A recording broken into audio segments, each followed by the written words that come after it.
Olá, hoje estamos com uma mulher extraordinária, psicóloga, atua nessa área há muitos anos.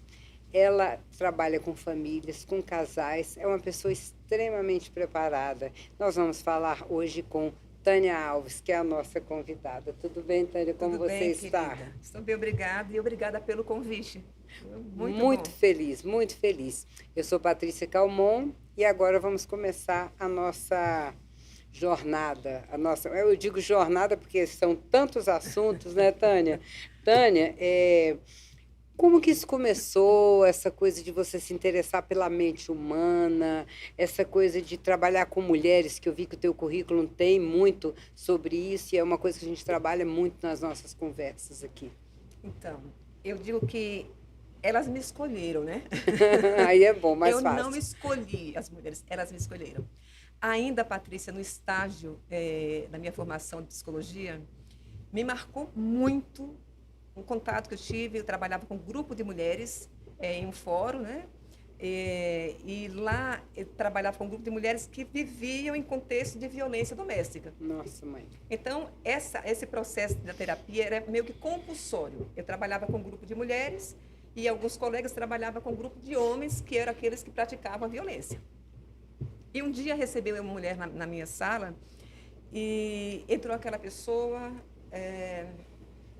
como eu diria, gente, pensa numa mulher destruída, Nossa. não só fisicamente falando, mas emocionalmente, psicologicamente. Ela entrou e sentou lá, assim, o rosto dela era uma descrição de muita dor. Inicialmente, com muita dificuldade de falar, de expressar, e a gente foi acolhendo, eu fui conversando, tal, assim, faltando alguns dentes na boca, uma roupa muito, assim, uma situação muito precária, né? Muito sofrimento. Sei. Claramente você via. E ali foi um momento muito importante, porque eu comecei a conversar, acolher, ouvir por mais de uma hora. E aquela mulher, conforme a gente ia falando, conversando, ela começou a... Porque ali não era um lugar de fazer terapia, né? Mas era um lugar terapêutico, era um lugar de escuta. E a gente fui trabalhando com ela, tal. Depois de uma hora e pouco, mais ou menos, ela saiu, já era um outro semblante. Que maravilha. Entra uma mulher sem perspectiva nenhuma do amanhã, machucada, sofria muito abuso, violência Meu Deus do física, céu. psicológica. Na outra semana, eu falei, eu queria ainda conversar um pouco com você. Entrou na minha sala uma mulher transformada. Meu Deus, com uma sessão, Um momento, praticamente, né? Um não, um momento, que não momento foi uma mesmo. coisa, um Um momento. momento terapêutico mesmo. E aquilo me impactou muito. Ela entrou com batom vermelho maravilhoso, o cabelo agora penteado, ela chegou lá com o cabelo todo esgrenhado mesmo. Já tinha uma outra roupa ali, né? Que ela não tinha aquela roupa, mas naquele momento que ela foi. Gente, eu fiquei tão impactada. Eu falei, Autoestima já como assim? reposicionada, né? Apenas com uma conversa, um momento. Pô, tudo bem, o ambiente não é tão simples, que é um ambiente de um acompanhamento compulsório, mas aquela mulher, já a fala era outra, a energia, né, da fala, do posicionamento, e abriu outras questões, e eu fiz um trabalho com ela que foi muito bacana. Me impactou tanto que eu falei, eu quero isso para minha vida, eu quero trabalhar com essas Foi mulheres. aí o primeiro momento que você se percebeu com essa habilidade. E eu não tinha nem a formação completa, estava terminando o curso. É um dom, E talvez, eu falei, também, né? Senhor, eu quero trabalhar com essas mulheres. Eu quero porque, quando eu falo da energia, é a força na fala e na energia positiva que ela me impactou também. Eu falei, opa, Troca, foi uma uma troca. troca. Então, houve esse momento que foi para mim muito E marcante, num sabe? começo de carreira, que é uma validação melhor do que Não essa? tem. Não tem. E ali me deu total assim, eu digo, eu quero trabalhar com mulheres. Eu quero trabalhar levando isso, porque, gente, é muito rico. A fala era outra, as ideias era outra, e a possibilidade, assim, é como se eu tivesse aberto, descortinado a outra pessoa, a outra mulher, tanto para ela quanto para mim. Eu falei, é isso que eu E quero quando fazer. você vê isso acontecer, a impressão que passa é que a pessoa está preparada para as oportunidades que possam vir. Porque às vezes, quando você está tão mal, a oportunidade passa aqui na sua frente e você não consegue enxergar. não é? Exatamente. Não é para mim, a autoestima está muito baixa, eu não vou conseguir. E, de repente, você se vê uma nova mulher, uma nova pessoa, é outra vida. É uma coisa extraordinária, É né? Não tem preço. extraordinária. E eu sei que você andou indo para a África, né? Como missionária, foi assessora, né? Da ministra da Justiça lá, e ali você teve um trabalho muito impactante, muito forte, muito relevante com as mulheres que sofriam abuso. Quer dizer, parece que essa causa também te chama, né? Impressionante. Nós recebemos, eu e meu esposo, um convite para ir para a África. A África, eu falo assim, só sabe quem vive. Porque existem muitas Áfricas, né? Tem a África Exatamente. glamurosa, tem Mas a países gente já tem uma riquíssimos. ideia de que a África, a maioria ali é complicado. Acho que a minoria é essa É a minoria África da minoria. glamurosa. É a minoria da minoria. Aham, e como foi? Então, quando nós recebemos o convite, assim, tem toda uma história, que não vem um caso hoje, mas assim, havia uma expectativa. Esse era um sonho já de muitos anos, De ir para a África como missionário. de fazer uma missão na Certo. África. Isso já tinha sido plantado no meu coração. O que é que fizemos na época, 33 anos de casados? Vendemos tudo. Eu falo que até pano de chão o pessoal queria comprar.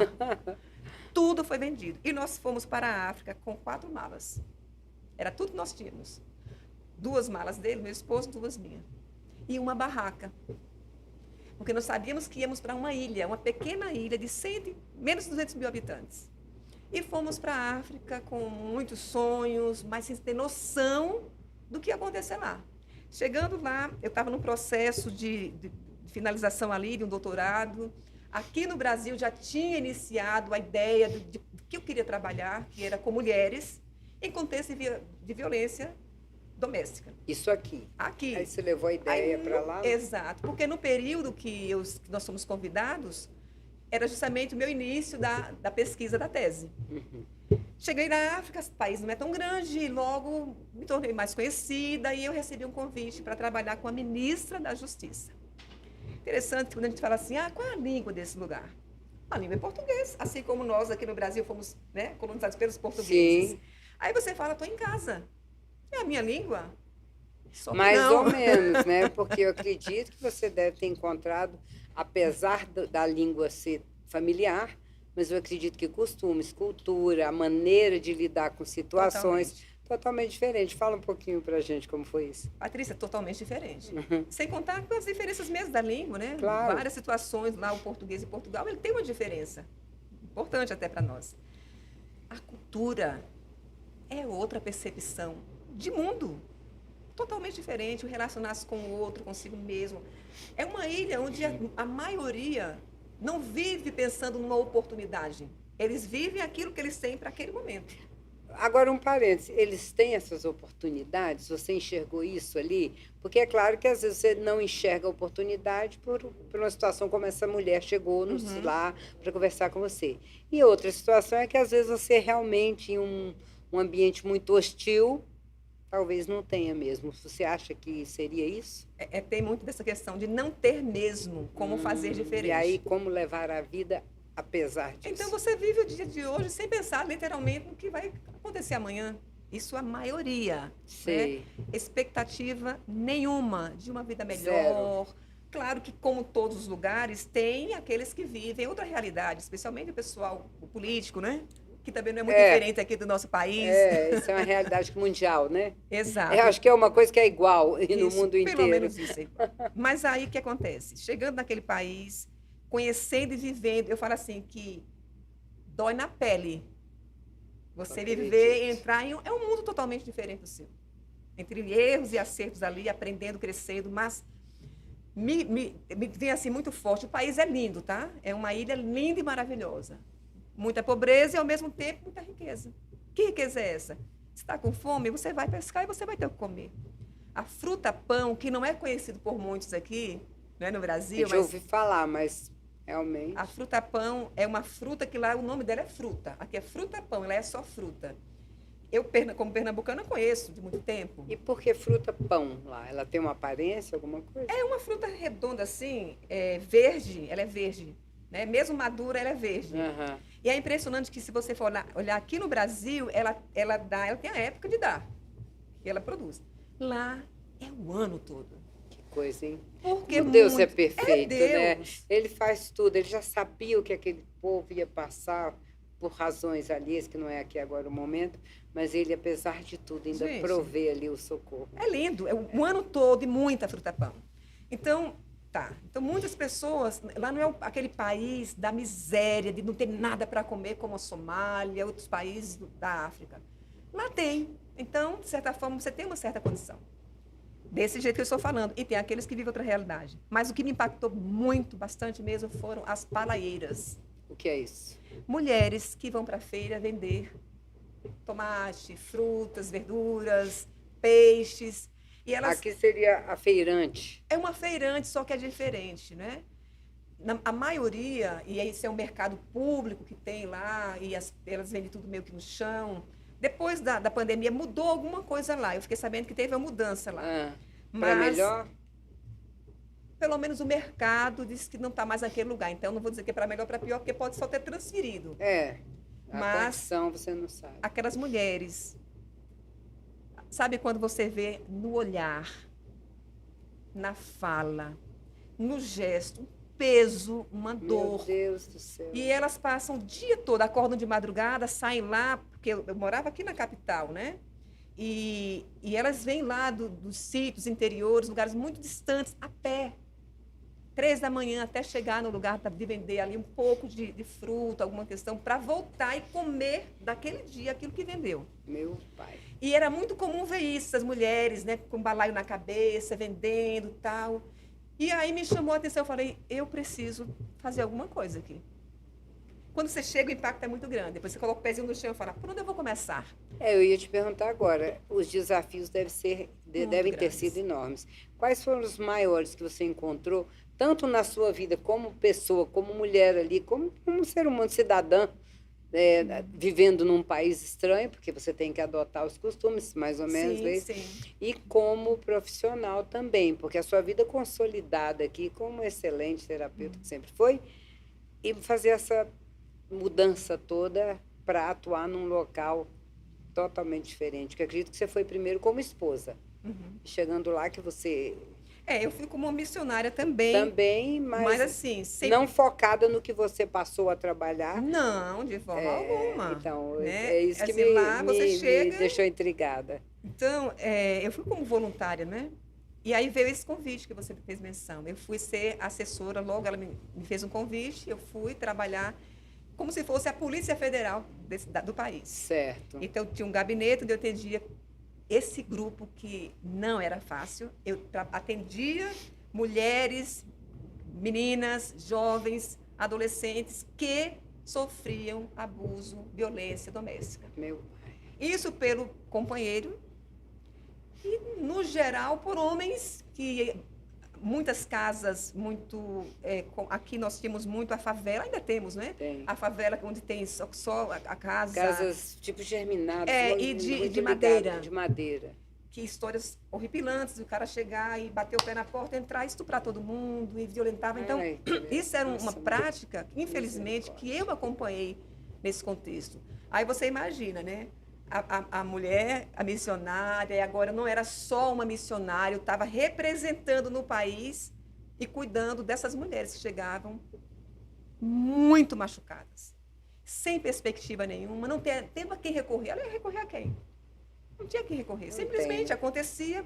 Interessante, Patrícia, que lá no país nós usávamos a Lei Maria da Penha também. Olha, eles usam lá a nossa lei. A lei aqui do Brasil. Mas não resolve, porque, como você está dizendo, quem queria contra isso? Uma questão muito complicada é assim, ó. A gente trabalha muito a questão da denúncia aqui. Né? E lá o pessoal dizia assim, mas como é que nós vamos denunciar se praticamente... Começa de cima. Começa de cima e muitas pessoas se conhecem. São Tomé e Príncipe, que é o nome do país, um país que eu amo de paixão, lindo país. A sigla é Somos Todos Primos, STP. Ou seja, o pessoal está tudo ali. Todo mundo junto, todo então, mundo brother, todo mundo tem muito parente. disso. Então, muitas questões. Agora, o que é que diferencia do nosso país, isso? Se você for pensar, o que é que diferencia? O quê? Não digo assim, a gente trabalhar com a violência lá e aqui, tem o que diferente? Eu digo para você que não tem muitas diferenças, Eu não. ia dizer, porque hoje você vê pessoas sofrendo essas violências e o homem é capaz de falar, não adianta você me denunciar, eu sou fulano de tal, filho de fulano de tal, isso está na Exato. internet para todo mundo ver. Exatamente.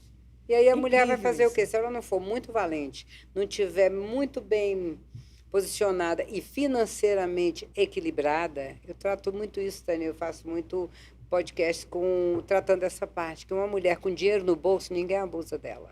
É muito mais Com a mente difícil. preparada, Sim, óbvio, sim, né? sim. Porque você com o dinheiro no bolso ainda dá para o malandro, vamos colocar assim.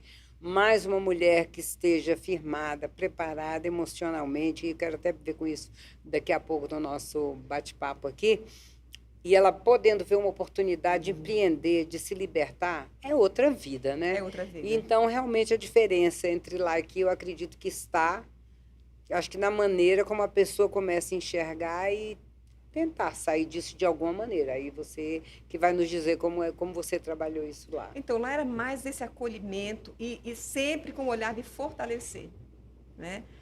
Você pensa que aqui no Brasil, em algumas situações, eu me vejo trabalhando com essas mulheres, que é um outro universo, é um Você tem um país, programa em relação a isso, né? Um trabalho que você um desenvolve. projeto. Projeto, né? Mulher Mais Forte. Vamos Mulheres falar mais dele fortes. também, Mulheres Isso, Mais isso. Fortes. Então, lá, as grandes dificuldades é essa. E aí eu venho para o país e vejo que, de certa forma, como você acabou de falar, está nas mídias, e não é um caso isolado, mulheres empoderadas que são ameaçadas dessa forma. Eu sou fulano, fulano. Quem é você? Esse aqui é doído. Quem é você? Uma pessoa que chega, um homem que chega a falar isso, ele tem todo o respaldo, a segurança de que de alguma forma ele está protegido. Com certeza. Então, no inconsciente coletivo, é permitido acontecer. É permitido que esse homem xingue, que esse homem abuse sexualmente, que esse homem bata. Meu Então, Deus. lá, a coisa é mais complexa. Porque Talvez a ponto de acontecer isso com uma filha, a mãe falar, uai, o que eu posso fazer, minha filha? Acontece comigo também. Acho que pode acontecer muito, isso, né? muito. Mas isso Você acontece quer no a dor. Brasil? Então, Em lugares do Brasil muito marcantes, na época também de um estudo como que eu chamam, fiz, né? O coronelismo que havia, não sei se... desesperador, porque a mulher passou por isso, aí a filha vai passar, a neta vai passar e vai se perpetuando. Em alguns casos, é maldição hereditária. Não, é uma maldição cultural, política, econômica, Exato. social. É muito mais Tem ampla. outro nome, não é só jogar tudo no... As pessoas espiritualizam muito as coisas. Eu acredito que você tem que ter um olhar mais racional em determinados assuntos, especialmente quando envolve uma saúde mental, física, a integridade de uma pessoa. Você não pode generalizar e é assim, pronto. Então, há algumas diferenças, né? Quando você me pergunta, tem algumas diferenças, mas em alguns aspectos são extremamente similares, assim, sabe? A dor delas, eu acho que isso é uma coisa que marca bastante. Independente da cultura. Hoje, eu atendo pessoas em vários lugares do mundo. É isso que eu ia te falar. Você atende também em consultórios, né? Clínica, você clinica, só que hoje você tem esses alunos, olha, esses pacientes em redor do mundo, porque hoje a internet facilitou muito. Muito mesmo. Mas mesmo antes, que a pandemia trouxe essa nova roupagem, esse novo funcionamento, antes mesmo da pandemia, eu já viajo muito para estados diferentes, lugares diferentes, trabalhando com mulheres, grupos diferentes, de mulheres e regiões diferentes. Sei. Mas há algo em comum a todas. É essa vontade, às vezes, e às vezes também esse não ter esse norte, e às vezes é um grupo, eu sempre falo assim, que eu sempre gostei de trabalhar com grupos, porque o grupo não é um grupo de autoajuda, mas o grupo, ele se ajuda. Às vezes eu estou aqui com uma dor que eu nem sei de onde ela vem, aí você vai e traz isso no grupo, a pessoa fala, oi, isso aqui é meu, isso tem a ver comigo. Lidei assim, talvez você lide também, ou você já escute alguma coisa. Eu acho, Tânia, que só do desabafo, de você ver que tem alguém que também sofre, porque dor é dor, gente, em qualquer lugar do mundo. Quando você encontra acolhimento, é outra vida, até para tratar, para ter uma vida transformada. Né? Eu acho que é fundamental essa troca que você está colocando. Esse acolhimento é muito importante. E é isso que me faz trabalhar com mulheres de forma... Não que eu não atenda, tá? Eu faço atendimento, eu atendo homens, Eu ia te falar isso agora, porque muitas vezes as pessoas encontram muita dificuldade em buscar ajuda. Outro dia eu fiz um podcast falando sobre isso. E essa busca de ajuda, ela é fundamental em qualquer área. Na saúde, você vai a um médico, quando você quebra um braço, a um ortopedista.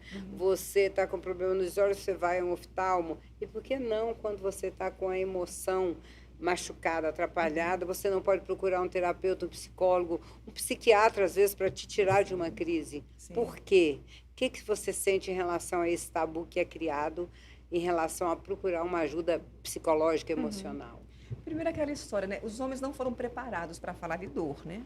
Eles não, ele é homem. E é impressionante, Patrícia, que esses dias, acho que uns 2 meses, eu ouvi uma mãe falando para a criança: pare de chorar, cale sua boca. Engula o choro. Eu falei, gente, eu estou em que época do ano? Que década eu estou? Você é homem, tá? Pare com isso. Eu falei, gente, então eles não aprenderam. E quando ele faz isso, deixa ser frangote, sabe? E como eu falei, no contexto... Reprime já ali Então eles têm isso mesmo, eles têm muito disso. Mas quando eles vão para a terapia, eles vão porque eles vão abertos. Geralmente, eles demoram. Então, tem sim, tem esse tabu, tem esse preconceito, né? A questão, eu dou conta. E isso faz com que muitos homens enveredem para o lado do uso de drogas.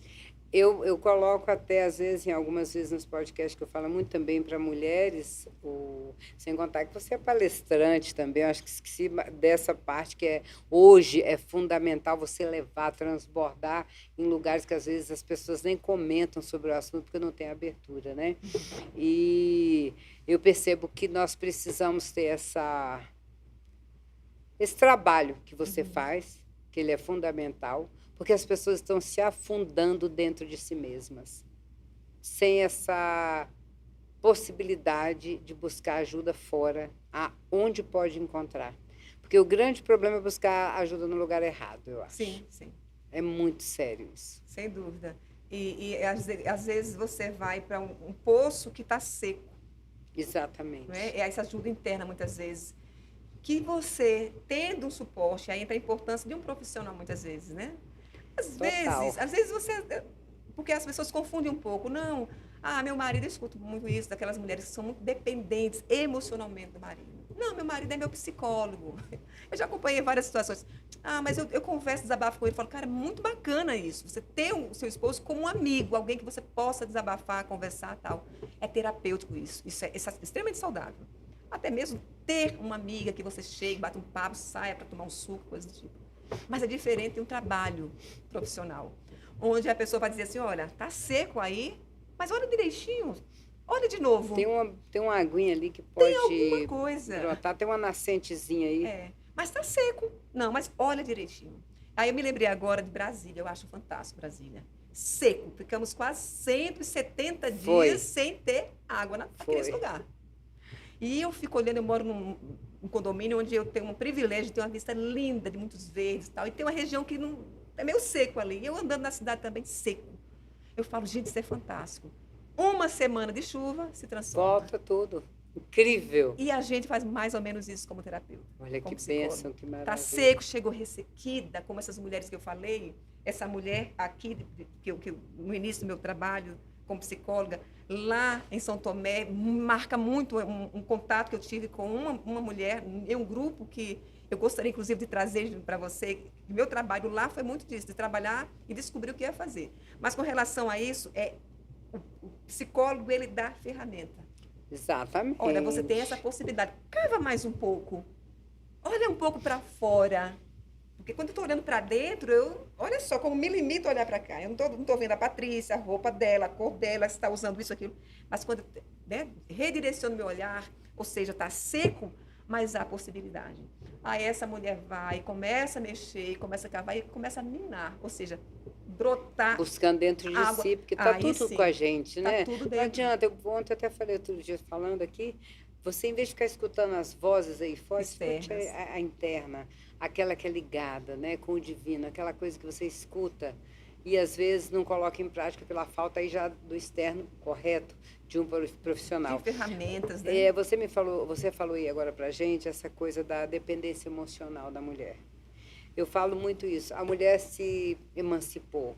Espiritualmente, vamos colocar assim, hoje você sabe que há para todos os gostos e assim, cada um sabe onde quer ir, como quer ir, enfim, tem. Tá? Que às vezes ela era obrigada a seguir a tradição familiar, Sim, a sim. mesma religião. Ela emancipou nisso aí, espiritualmente, profissionalmente. Ela hoje consegue ter uma vida, embora às vezes 2, 3 jornadas, mas se ela se propõe, ela vai. Agora, a emancipação emocional, que é sair daquela ideia,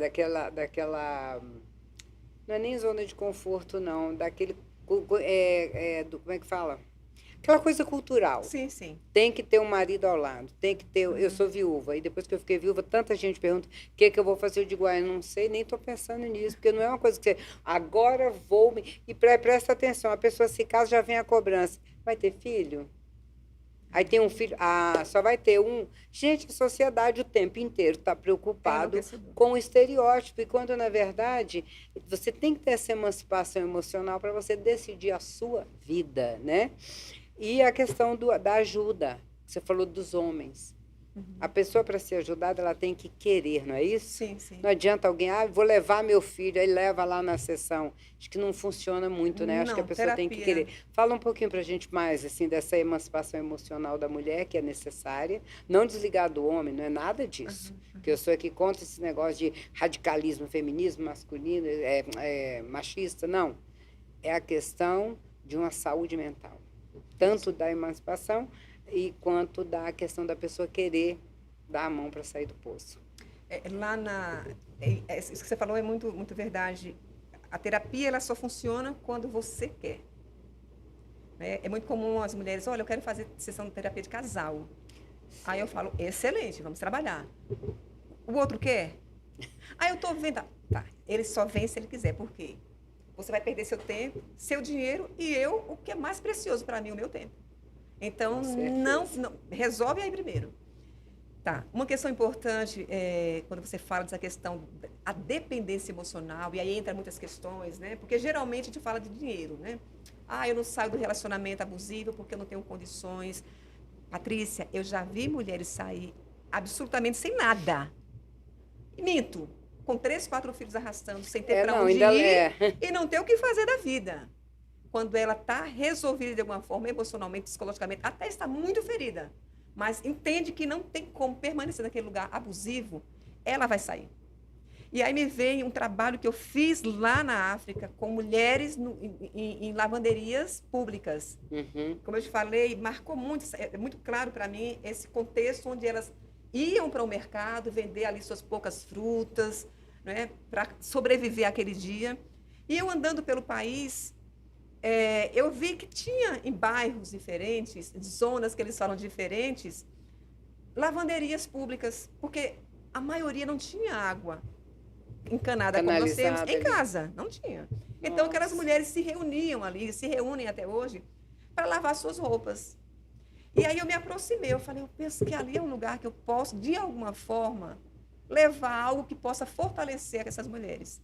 E aí eu montei esse projeto, e eu ia uma vez na semana, e eu passava assim, eu ia em lugares diferentes, em regiões diferentes, eu criava um vínculo, levava um projeto ali com essas mulheres, e aí eu e mais 1 ou 2 amigas também brasileiras, missionárias, elas ficavam com as crianças, fazendo um acolhimento, tinha um lanche, e eu ficava conversando, trocando com essas mulheres.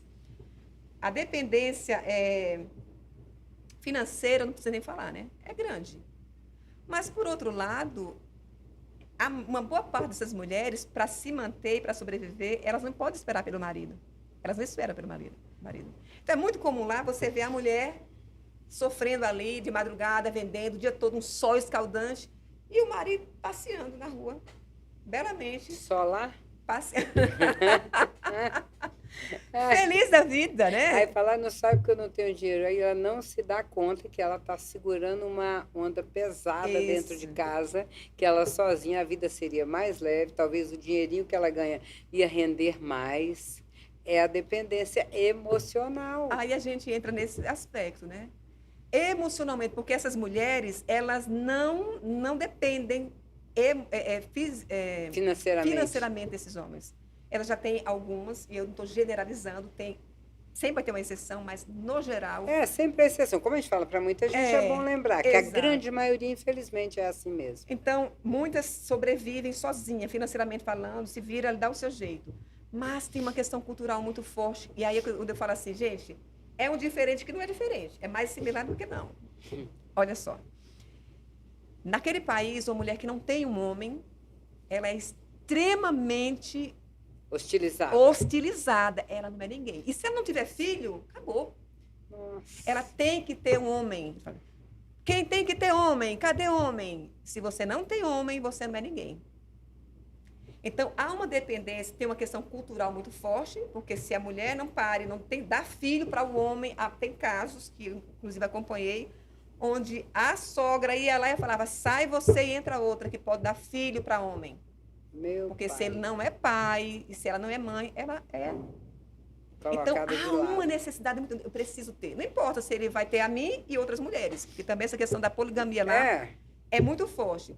Não é culturalmente falando, não é permitido, não é socialmente aceitável, né? Não é normatizado, mas é normalizado. Que coisa é normal. Terrível. Então, você ter um ou outro, outra mulher, 2, 3, tá tudo ok. Elas não podem ter. O que é diferente aqui no país? O que é que diferencia aqui do Brasil? É uma coisa muito triste. Hoje aqui as mulheres, eu tenho notado um movimento muito grande e mulheres estão abrindo os olhos, né, para essa parte de se livrar de relacionamentos abusivos, inclusive, Tânia, não digo somente em casa. Sim. Você tem isso no trabalho também. Profissionalmente falando, a mulher até outro dia não tinha o reconhecimento que tem hoje. Sim. Ainda falta um pouco, eu acho, sabe? Mas é claro também que tem que ressaltar, as proporções têm que ser colocadas na devida proporção, no devido lugar. Mas hoje a gente, pelo menos, eu acho que em relação a um país como esse, a gente já caminhou muito. As pessoas buscam mais ajuda ou não. Você trata homens.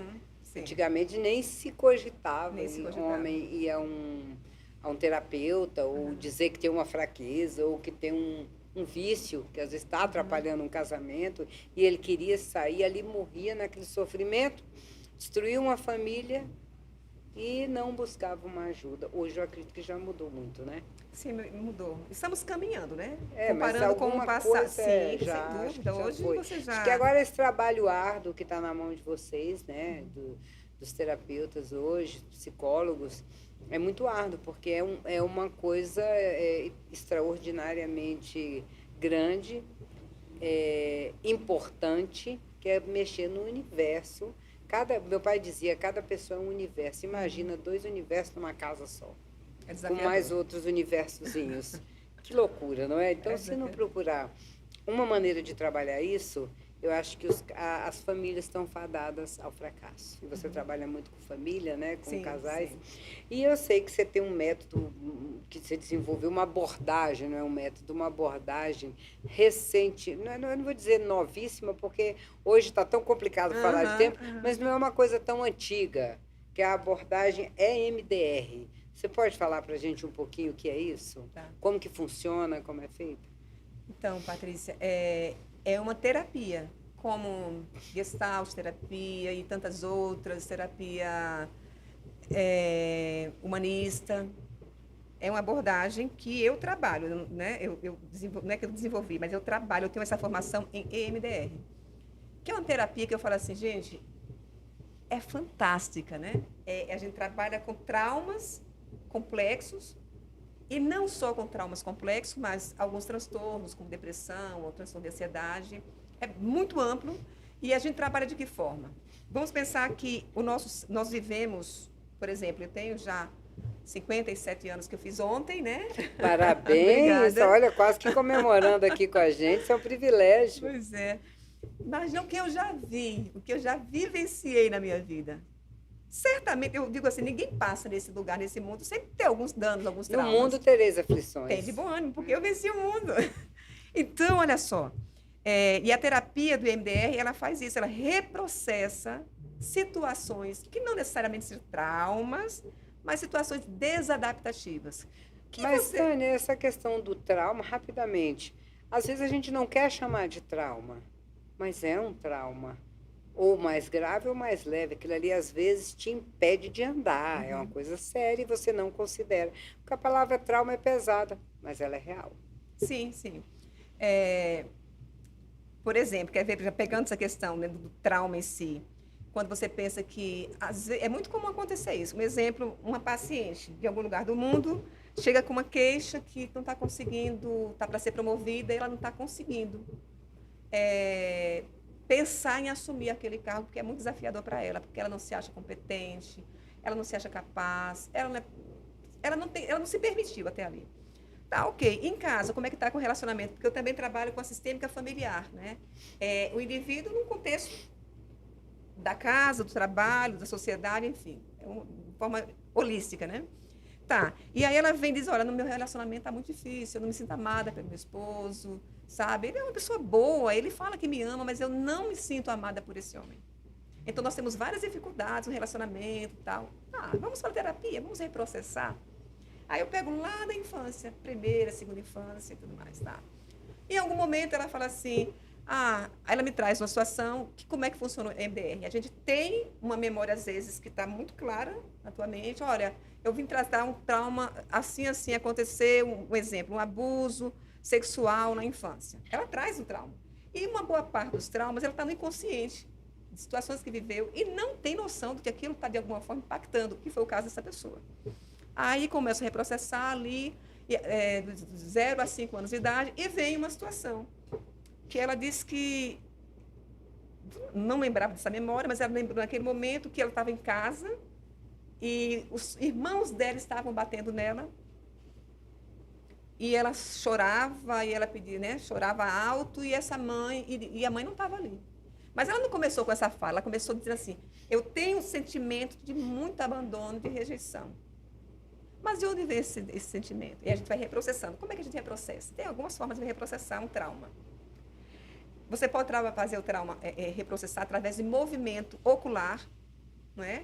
Que esse movimento, ele, diferente da hipnose, mas é um movimento que você, de alguma forma, ativa o hemisfério esquerdo e o direito, o hemisfério direito do seu cérebro, através do movimento dos olhos.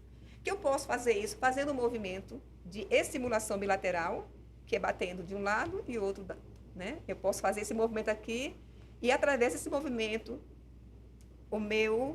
os meus olhos vão fazer um movimento interno. Eu posso fazer isso através de um sistema que a gente chama de auditivo, reprocessamento auditivo, onde você coloca um fone de ouvido e a gente põe um sonzinho e ele vai estimular o cérebro de um lado para enfim, os olhos, né? Estimulação bilateral. Mas esse não é o caso, a gente vai entrar em parte muito técnica e tal. Mas isso é uma ferramenta. São as ferramentas dentro da terapia de MDR, a gente tem várias, e tem outras maneiras também, tá? Eu estou falando da estimulação tátil, auditiva e visual. São basicamente esses três, mas tem outros também, que já é uma outra. E você sente que esse trabalho ele é mais rápido ou depende da pessoa? Ele é muito mais rápido. Ele é muito mais rápido. Aí ela me traz essa queixa, um sentimento de, sabe, não proteção, não estou me sentindo protegida. De onde vem isso? Aí vem reprocessando, aí ela vem e fala assim, eu lembro uma situação que eu estava em casa e meus irmãos estavam batendo em mim e eu não tinha ninguém para me ajudar. E eu sinto que minha mãe não se importava comigo. Não se importava com vocês, vamos com isso. Voltou a reprocessar, para resumir, ela diz, minha mãe... Aí eu pergunto, de 0 a 10, quanto te incomodou? Ela, 10. Agora, tá, aí reprocessamos, chegou um ponto que ela disse, minha mãe estava na cozinha. Ela estava em casa, porque a princípio era uma sensação de abandono, que ninguém cuidou de mim. Ela estava fazendo o almoço. Eu estava dentro de casa, não estava na rua. E aí você vai ressignificando. Ok, eu quero dizer o seguinte, aonde se impactou essa pessoa? No trabalho. Porque ela não se sentia importante, amada. Porque se você se sente rejeitada, é porque ninguém está cuidando de você. Entende? Então, em resumo, em suma, é mais ou menos isso. É bem interessante a terapia de MDR, como você perguntou, ela é rápida, dependendo da situação, ela vai ser de um paciente para outro, demora um pouco mais, mas ela é muito... mais rápida, né? Ela é muito mais... é mais pontual. Você começa com um determinado ponto ou funciona como uma terapia de um horário que você tem lá como psicóloga? Eu tenho um horário, como nós temos um Certo. horário, né? Se eu digo, mas você vai, já a pessoa já traz alguma coisa ou não precisa? Olha, eu estou aqui porque eu sinto abandono, mas não sei nem por quê. Então, Ok, eu vou trabalhar esse sentimento. Isso. Vou pensar que a gente trabalha com o que você sente. ok. E aí depois vem... Porque às vezes a gente não sabe nem explicar o que está sentindo. Muito, muito, muito. Acontece muito isso. Ah, que ótimo, olha aí. Mais uma técnica para nos ajudar a ter uma mente mais clara, uma mente mais organizada e mais saudável, né? Porque a mente sã, o corpo são e vice-versa. Isso. Ô, Tânia, foi maravilhoso. A gente poderia ficar aqui a tarde inteira. Foi maravilhoso. prazer. E as redes sociais, onde é que as pessoas te encontram? Estou no Instagram, no YouTube, no TikTok, no Face, Tânia Então, dá o Alves, endereço aí, @taniaalves.psicóloga, que esse é do YouTube. Tânia, Do Instagram. do Instagram, TikTok. Deixa eu falar aqui pro pessoal. Então, vamos lá. taniaalves.psicóloga, Instagram, TikTok. YouTube, Tânia Alves Psicóloga. Pronto, fica aí, gente. Vai lá, procura a Vocês gente. não precisam passar mais dificuldades emocionais. Vamos procurar ajuda. É o melhor que se faz. E eu, vocês já sabem, no Instagram, @PatriciaCalmonBSB, no YouTube, PatriciaCalmonBSB. Foi um prazer estar aqui com vocês e com você, Tânia. Obrigada, Maravilhoso. obrigada. Muito obrigada. Prazer foi meu. Muito obrigada.